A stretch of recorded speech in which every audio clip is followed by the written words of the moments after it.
नमस्कार किसान भाइयों, आप सभी का एक बार फिर से स्वागत है हमारी चैनल एल पटेल में। आज हम बात करेंगे सोयाबीन के साथ जो भ्रामकता चल रही है उसके बारे में। साथ ही साथ उन कंपनियों का हम भांडाफोड़ करेंगे जो आपका पैसा जो है अनाप शनाप मात्रा में लूट रही है और उसके साथ जो चीज़ें वो दे रही है वो एप्लीकेबल नहीं है, फिर भी आपको दिया जा रहा है और अंडर डोजिंग कराई जा रही है जिससे कि आपको नुकसान पहुंच रहा है। इसके बारे में पूरी डिटेल जानेंगे। जैसे कि मैंने 2 साल पहले ही वीडियो बना चुका हूं कि बीज उपचार में मुझे जलोरा और एवरगोल एक्सटेंड ही पसंद है और उसके बाद अगर हम डालें तो कार्बोक्सिन थीरम जो आता है वो पसंद है। उसके अलावा अगर कोई भी चीज़ डालते हो आप तो वो कोई भी मतलब उसका नहीं आता है। कार्बोक्सिन थीरम जो है वीटावेक्स पावर में आता है और भी कंपनियों का आ रहा है, उसको भी आप नाम ले सकते हैं। उसके अलावा मैं हमेशा कहता हूं कि इंसेक्टिसाइड से ट्रीटमेंट करना है बशर्ते अगर आप में इतनी क्षमता है कि आप उसका कंपनी डोज कर पा रहे हैं तो ट्रीटेड करना है, वरना उससे ट्रीटेड नहीं करना है। लेकिन अभी मैं क्या देख रहा हूं, बहुत सारी कंपनियां प्रचार करती है जिसमें थायमेथेक्स 30% एफएस या 25% एफएस या 20% एफएस की मात्रा डली हुई है और किसानों को बोला जा रहा है कि इससे स्टेम फ्लाई कंट्रोल होगी, इससे आपको बहुत अच्छे रिजल्ट मिलेंगे।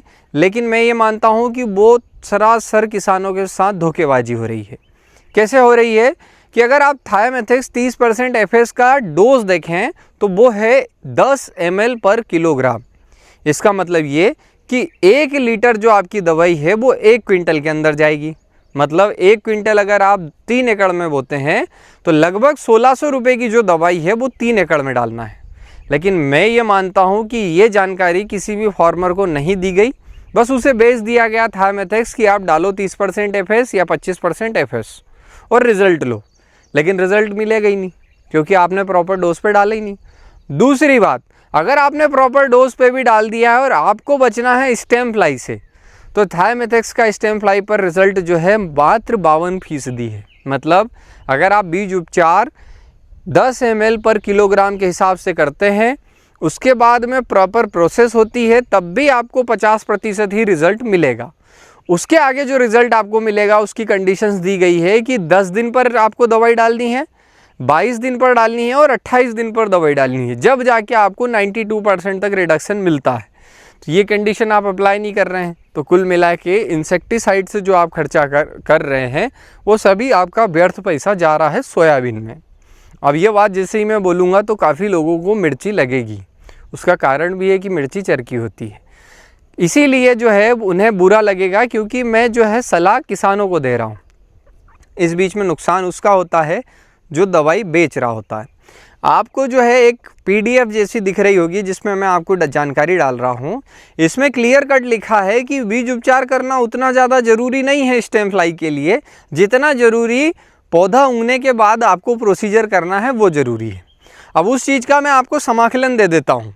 हम जो है सोयाबीन में इंसेक्टिसाइड से ट्रीटमेंट सिर्फ और सिर्फ स्टेम फ्लाई से बचने के लिए करते हैं, उसके अलावा किसी भी चीज़ के लिए हम चिंता नहीं करते।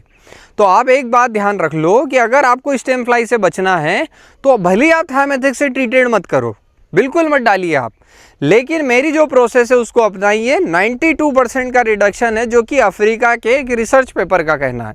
उसमें उन्होंने क्या किया है कि उन्होंने पहले सीड में जो है पहले ट्रीटेड करके देखा, उसमें 50% ही रिजल्ट मिले तो उन्होंने उसे छोड़ दिया। फिर उन्होंने एक प्रोसेस लगाई कि सीधा सा एक कंक्लूजन है जो फाइनल रिजल्ट है कि आप कुछ भी मत करो, 10 दिन के अंदर पे अलीका जो आती है जिसमें थायमेथेक्स और लेम्डासाइलोथ्रीन का कॉम्बिनेशन आता है उसे डालना है आपको 100 ग्राम एकड़ या 100 ml एकड़। उसके बाद 22 दिन की जब अवस्था आ जाएगी, पहले 10 दिन फिर 22 दिन के अंदर पे आपको डालना है क्लोरेंटानिलीप्रोल 18.5% मतलब कोराजन 60 ml एकड़। फिर उसके बाद में 28 दिन की जो प्रोसेस आएगी, मतलब 28 से 30 दिन, पहली वाली है 10 दिन फिर 22 दिन फिर 28 से 30 दिन।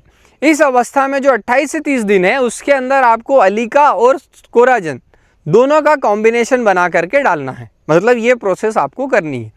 शुरू के 30 दिन तक अगर आपने सोयाबीन को स्टेम फ्लाई से बचा लिया तो फिर स्टेम फ्लाई उसमें अटैक नहीं कर पाती है। लेकिन अगर आप ये सोचते हैं कि मैंने बीज उपचार कर लिया और बीज उपचार में थायमेथेक्स डाल दिया, अब मेरे को कोई चिंता नहीं है, तो आप भ्रामकता में जी रहे हैं और उसका नुकसान आपको ये बैठेगा कि आपकी जो सोयाबीन है पीक स्टेज आएगी जब उसके दाना भराने की, तब उसके पौधे पूरे सूख के ख़त्म हो जाएंगे और आप बोलेंगे कि सोयाबीन में आरएबी का अटैक आ गया। लेकिन वो आरएबी का अटैक नहीं होता है। स्टेम के अंदर जब इल्ली खाना चालू करती है तो जैलम फ्लोएम को पूरी तरीके से खा जाती है। जब वो खा जाती है तो पौधे की जो एनर्जी ट्रांसमिट होनी चाहिए नीचे से ऊपर तक, वो नहीं हो पाती, इस कारण पौधा सूख जाता है। अब ये पूरी एक प्रोसेस है जिसको कि काफ़ी दवाई कंपनियों ने, काफ़ी यूट्यूबर्स ने, काफ़ी बड़े बड़े जो पेपर हैं उन सब ने इस जानकारी को इसलिए छुपाया क्योंकि इंसेक्टिसाइड से ट्रीटमेंट करके मार्केट में आपको सोयाबीन बेचना है। तो हो सकता है कि मेरी ये वीडियो भी जो है उनको बुरी लगे और उसके बाद इसको डाउन कर दिया जाए। लेकिन मैं आपसे एक बात कहना चाहूँगा कि इस वीडियो को अगर आपने देखा हो तो आप इसे तुरंत शेयर कर दें, जिससे हो सकता है कि ज़्यादा से ज़्यादा किसानों तक ये जानकारी पहुँचे और वो ये समझे कि बीज उपचार में आप फंजीसाइड से कर रहे हैं वो तो बहुत अच्छी बात है, लेकिन इंसेक्टिसाइड से जो ट्रीटमेंट कर रहे हैं स्पेशली स्टेम फ्लाई के लिए, वो आपके घर का खर्च आप लगा रहे हैं।